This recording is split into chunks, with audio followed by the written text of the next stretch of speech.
S, next question. Okay, ಏನ್ ಹೇಳ್ತಾ ಇದ್ದಾರೆ? a rational number between 2 and 3 is.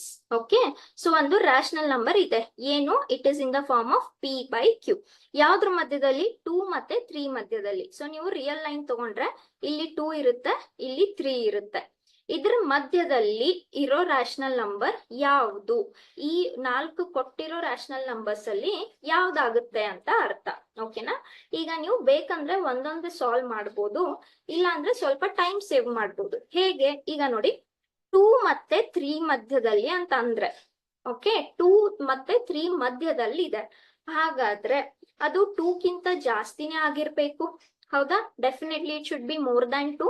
ಆಮೇಲೆ 3 ಗಿಂತ ಕಡಿಮೆ ಆಗಿರ್ಬೇಕು. ಅದು ಯಾವ್ದೇ ನಂಬರ್ ಮಧ್ಯದಲ್ಲಿ ಇರುತ್ತೆ, 2 ಗಿಂತ ಜಾಸ್ತಿ ಆಗಿರ್ಬೇಕು, 3 ಗಿಂತ ಕಡಿಮೆ ಇರ್ಬೇಕು. ಕರೆಕ್ಟ್ ಅಲ್ವಾ? ಸೊ ಇವಾಗ ನಿಮ್ದು ಫಸ್ಟ್ ಆಪ್ಷನ್ ಏನಿದೆ? 2 by 3 ಇದೆ. ನಾನು ಇದನ್ನ ಫುಲ್ ಸಾಲ್ವ್ ಮಾಡ್ತಾ ಕುಂತ್ಕೋತೀನ? ಇಲ್ಲ. ಯಾಕೆ? 2 by 3 ಅಂದ್ರೆ ಈಗ ನ್ಯೂಮರೇಟರ್ ಕಡಿಮೆ ಇದೆ, ಡಿನಾಮಿನೇಟರ್ ಜಾಸ್ತಿ ಇದೆ. ಸೊ ಅದರಿಂದ ನಿಮ್ಮ ಆನ್ಸರ್ ಹೇಗ್ ಸ್ಟಾರ್ಟ್ ಆಗುತ್ತೆ? ಪಾಯಿಂಟ್, 0 ಪಾಯಿಂಟ್ ಈ ತರ ಸ್ಟಾರ್ಟ್ ಆಗುತ್ತೆ. ಕರೆಕ್ಟ್ ಅಲ್ವಾ? So of course this is not the answer. ಯಾಕೆ? 2 ಮತ್ತೆ 3 ಮಧ್ಯದಲ್ಲಿ ಅಂದ್ರೆ ಅದು 2 ಗಿಂತ ಜಾಸ್ತಿ ಇರ್ಬೇಕು, 3 ಗಿಂತ ಕಡಿಮೆ ಇರ್ಬೇಕು.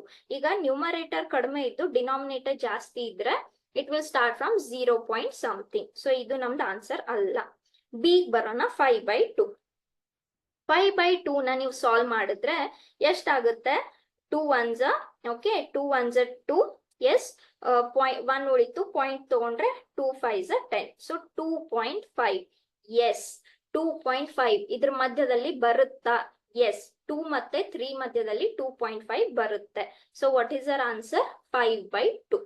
ಓಕೆ, ಯಾವ್ದಕ್ಕೂ ಬೇರೆ ಚೆಕ್ ಮಾಡ್ಬಿಡೋಣ. ಸಿ ಆಪ್ಷನ್ ಏನಿದೆ? 2 by 5. ಕರೆಕ್ಟ್ ಅಲ್ವಾ?